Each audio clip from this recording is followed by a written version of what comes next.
In 1984, police opened a sealed letter postmarked 40 years after the sender was buried. The fresh ink named 3 future murder victims, complete with the exact coordinates of the envelope was brittle. The corners were scorched grey. The stamp in the upper right corner was a 3-cent violet-purple defense stamp issued in 1940. Stamped cleanly across the front was a cancellation mark, October 14, 1944. The letter was addressed to the Chief of Police. And the signature at the bottom of the page belonged to Julian Vance. Julian Vance was once the wealthiest real estate tycoon in the county. He was cold, reclusive, and obsessed with privacy. But every officer in town knew his name for another reason. On September 2, 1944, 6 weeks before the postmark date on the letter, Julian Vance suffered a massive heart failure inside his locked study.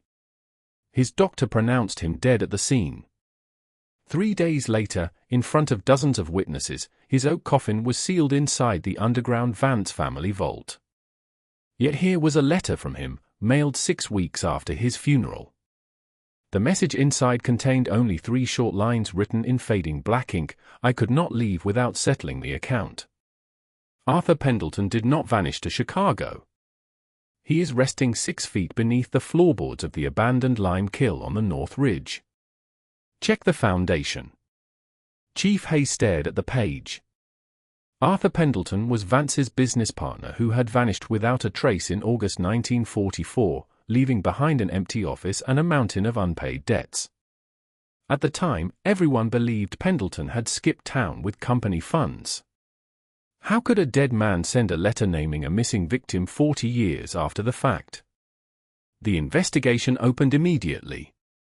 Police were convinced someone was playing a sick, elaborate joke. The primary suspect was an heir or a local historian trying to stir up public drama. Chief Hayes sent the letter directly to the State Forensic Lab in Boston. He demanded answers on 3 specific things: the paper, the ink, and the handwriting. If modern chemicals or modern paper fibers were present, the hoax would be exposed. 2 weeks later, the forensic report arrived. And it shattered the hoax theory entirely. The paper was genuine 1940s high-rag content stock, degraded naturally over 4 decades. The ink was authentic iron gall ink, a chemical composition that had fallen out of commercial manufacturing by the mid-1950s. Most disturbing of all was the handwriting analysis. 3 independent handwriting experts compared the letter to Julian Vance's legal contracts. The verdict was unanimous. The pressure, the slant, the unique formation of the letter T, it was undeniably written by Julian Vance. Investigators sat in total silence. If the letter was authentic, it meant Julian Vance wrote it in 1944. But how could a dead man mail a letter from beyond the grave? This led detectives to their second theory. Perhaps the letter was not sent from the dead. Perhaps it was simply lost in the postal system. It was entirely plausible that Vance wrote the confession shortly before his sudden death in September 1944, dropped it into a postal mailbox, and the letter somehow slipped into a gap behind a sorting machine, sitting untouched for 40 years until a custodian found it in 1984 and put it back into circulation.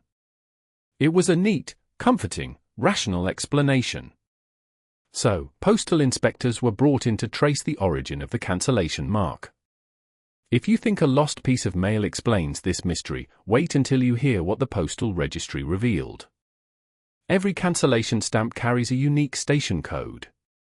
The mark on the Vance envelope showed it had been stamped at Station 4, a small suburban postal branch on the edge of town. Inspectors pulled the historical records for Station 4. On September 18, 1944, 2 weeks after Julian Vance's funeral, but for weeks before the letter was postmarked, Station 4 caught fire. The wood frame building burned completely to the ground. All machinery, stamps, and mail inside were incinerated. Station 4 was never rebuilt. Its cancellation stamps were logged as destroyed in the official post office registry. Chief Hayes stared at the logs in disbelief. The letter was postmarked October 14, 1944, at a post office that had ceased to exist almost a month earlier. The lost-in-the-mail theory collapsed. The stamp could not have been applied in October at a facility that was a pile of ash in September. Panic and confusion began to grip the department. The evidence was contradicting the very laws of time and physics. Detectives were left with only one logical conclusion: Julian Vance never died in September 1944. The theory was bold, but it made logical sense. Vance was rich and powerful. What if he bribed his personal physician to falsify his death certificate? What if he staged his heart attack, put a weighted dummy inside the coffin, sealed the crypt, and slipped away into the night? If Vance was alive, he could have acquired a stolen cancellation stamp from the burn station, hidden in the shadows, written the letter in October, mailed it himself, and vanished forever. To prove this theory, Chief Hayes needed to open the crypt. In October 1985, after months of legal battles with surviving distant relatives, a judge granted an exhumation order.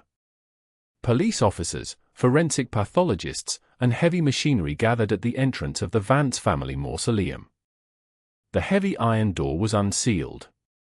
The air inside was cold, dry, and thick with the smell of stone dust. Detectives pulled Julian Vance's heavy oak coffin from its granite niche. The lead seal on the casket had never been tampered with. It remained intact since September 1944. Using crowbars, technicians pried open the lid. Inside was no dummy. Resting on the crushed velvet interior was the fully decayed skeleton of a human male. Dental records were checked against wartime military charts. The teeth were an exact match. Julian Vance had indeed died in September 1944. His body had been resting inside a sealed, underground stone tomb uninterrupted for 40 years. The police were standing over a confirmed corpse, but the strangest part of the letter was still waiting to be tested. If Vance was truly dead and in his grave, who wrote the letter? And more importantly, was the confession about Arthur Pendleton real? Chief Hayes pulled 3 patrol units together and drove out to the North Ridge. Standing on the ridge was the decaying structure of the abandoned lime kiln. Nature had reclaimed the site. Vines strangled the brickwork, and the roof had collapsed decades ago. Officers cleared away dead trees and pried up the rotten floorboards. Beneath the timber was a layer of dry, packed earth. They began to dig. At a depth of exactly 4 feet, the shovel blade struck something hard. It was a rusted metal toolbox. Inside the box were human remains, wrapped in heavy oilcloth. Alongside the skeleton was a leather wallet containing a driver's license, a gold watch, and business cards. The identity was confirmed: Arthur Pendleton. The medical examiner determined Pendleton had died from a violent blow to the back of the skull. The letter was 100% accurate. The crime scene was real. The victim was real. The location was precise to the inch. How could a letter written by a confirmed dead man lead police to a murder victim 40 years later? Detectives scoured the bottom of the rusted metal toolbox. Underneath the victim's remains, wrapped in oil paper, was a small leather-bound journal. This was the final piece of the puzzle. The item that was supposed to solve everything. But instead, it plunged the case into absolute darkness. The journal belonged to Julian Vance. The early entries, dated August 1944, detailed a bitter financial dispute between Vance and Pendleton. Vance wrote about his rage, his feeling of betrayal, and his plan to lure Pendleton to the lime kiln to end the dispute once and for all. On August 28, 1944, Vance wrote, "It is done. Arthur is beneath the kiln floor. No one saw. No one knows." Then came the entries from early September. Vance recorded feeling a strange, suffocating pain in his chest. He wrote that his heart was failing him. The entry on September 1, 1944, the night before he was found dead in his study, read, "I am dying. The chest pain is unbearable. My secret will die with me. That was supposed to be the end of the journal. But it wasn't.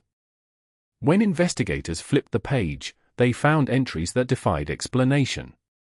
Dozens of pages followed, dated from September 10 through October 14, 1944. The handwriting in these later entries was jagged, chaotic, and cramped, as if written in total darkness. The entries described an unthinkable nightmare. The writer claimed he woke up inside an icy, airless stone room. He described feeling the velvet lining of a casket against his face. He wrote about scraping his fingers bloody against lead seals, trying to push open an unyielding oak lid. The entry dated October 12 read, "The air is almost gone.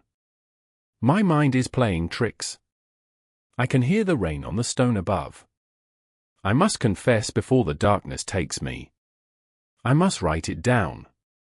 The final entry was dated October 14, 1944, the exact postmark date on the letter that arrived 40 years later.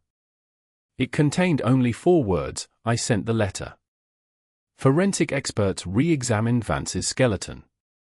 When they looked closely at the inner lining of the oak coffin, they found faint, deep scratches on the inside of the lid.